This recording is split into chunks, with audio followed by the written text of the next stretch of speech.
নাহমাদুহু ওয়া নুসাল্লি আলা রাসূলিহিল কারীম আম্মা বাদ। আল্লাহ তাআলা পবিত্র কালামে মাজিদে ইরশাদ করেন, ওয়াল ফাজরি ওয়া লায়ালিন আশর, শপথ ফজরের, শপথ 10 রাতের। আল্লামা ইবনে কাসির রাহিমাহুল্লাহ বলেন, এর দ্বারা উদ্দেশ্য হল জিলহজ মাসের প্রথম 10 দিন। প্রিয় মুসলিম ভাই ও বোনেরা, আমরা এখন খুবই বরকতময় সময় অতিবাহিত করছি। লাখো লাখো মুসলিম নারী পুরুষ এখন লাব্বাইক লাব্বাইক ধ্বনিতে অবস্থান করছে বাইতুল্লাহ শরীফে। জিলহজের প্রথম এই 10 দিনের সালাত, সিয়াম, দান, সাদাকা, হজ, প্রতিটি ইবাদতই আল্লাহর কাছে খুবই প্রিয়। আমাদের জন্য সুযোগ রয়েছে আরাফার দিন রোজা রাখার, যেদিনের রোজার ব্যাপারে রাসূল সাল্লাল্লাহু আলাইহি ওয়াসাল্লাম বলেছেন, আমি আল্লাহর কাছে আশাবাদী এটি পূর্ববর্তী 1 বছর ও পরবর্তী 1 বছরের গুনার কাফফারা হবে। আসছে ঈদুল আজহা। আমাদের অনেক মুসলিম ভাই এখন কোরবানির পশু দেখা বা ক্রয়ের কথা ভাবছেন। কেউ হয়তো ইতিমধ্যে ক্রয়ও করে ফেলেছেন। কোরবানির ফজিলত সম্পর্কিত ওলামায়ে কেরামগণ মসজিদের মিম্বার থেকে বেশ আলোচনা করে থাকেন, তাই এ সম্পর্কে আর বেশি কিছু বলছি না। আর যে ব্যাপারে কথা বলার ইচ্ছে করেছি তা হচ্ছে, আমাদের কোরবানি যেন হয় শুধুমাত্র আল্লাহর জন্যে। প্রিয় ভাইয়েরা, ইবাদতের ক্ষেত্রে আমাদের বর্তমান মুসলিমদের বাস্তবতা সবারই জানা। অনেক ইবাদতের ক্ষেত্রেই পরিলক্ষিত হচ্ছে আজকের মুসলিমদের মাঝে চরম উদাসীনতা। আর যেসব ইবাদতে আমাদের উপস্থিতি রয়েছে, অনেক সময় নিয়তের পরিশুদ্ধতার অভাবে সেসব ক্ষেত্রেও আমরা পূর্ণ প্রতিদান লাভ করতে পারছি না। এই যে দেখুন, আজকের কতজন মুসলিম এমন আছে যারা শুধুমাত্র আল্লাহর জন্যই কোরবানি করছে, আল্লাহর মহান হুকুম হিসেবেই তা পালন করছে। সত্যিকার অর্থেই যদি আল্লাহর হুকুম হিসেবে তা পালন করা হতো, তাহলে আমরা আল্লাহর অন্যান্য হুকুম সম্পর্কেও সচেতন হতাম।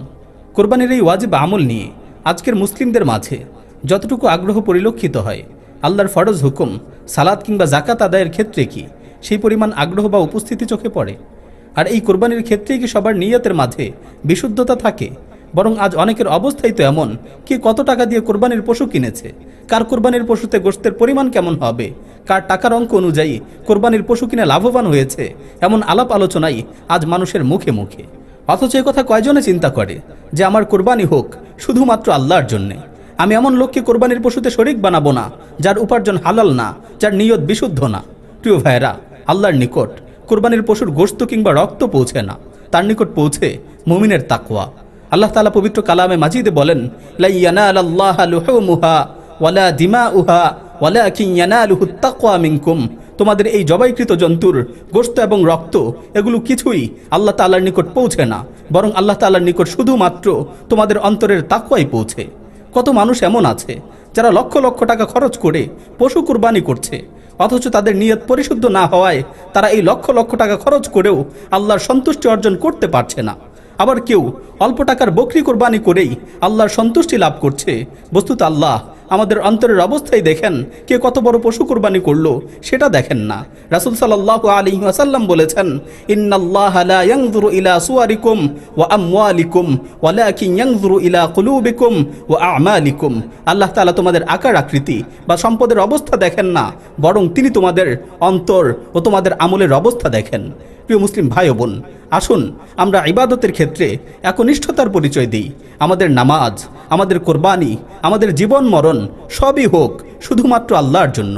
যেমনটি পবিত্র কোরআনে ইরশাদ হয়েছে, কুল ইন্না সালাতি ওয়া নুসুকি ওয়া মাহইয়ায়া ওয়া মামাতি লিল্লাহি রাব্বিল আলামিন। বলুন, নিশ্চয়ই আমার নামাজ, আমার কোরবানি, আমার জীবন, আমার মরণ শুধুমাত্র বিশ্বজাহানের প্রতিপালক আল্লাহ সুবহানাহু ওয়া তাআলার জন্য। পরিশেষে আরও একটি কথা স্মরণ করিয়ে দিতে চাই। হে প্রিয় মুসলিম ভাই ও বোন, ঈদুল আজহার এই আনন্দের সময় আমরা যেন শুধু নিজেদের আহার পরিতৃপ্তি নিয়েই ব্যস্ত না থাকি, ভুলে না যাই আমাদের দরিদ্র অসহায় মুসলিম ভাই বোনদের কথা। দুর্বল অসহায় ফকির মিসকিনদের মুখেও যেন ফুটে ওঠে হাসির রেখা, সে কথাও স্মরণ রাখি। সকল মুসলিম ভাই বোনদের প্রতি রইল ঈদুল আজহার আন্তরিক মোবারকবাদ। তাকাব্বালাল্লাহু মিন্না ওয়া মিনকুম।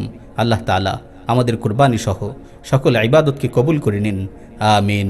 ওয়া আখিরু দাওয়ানা আনিল হামদুলিল্লাহি রাব্বিল আলামিন।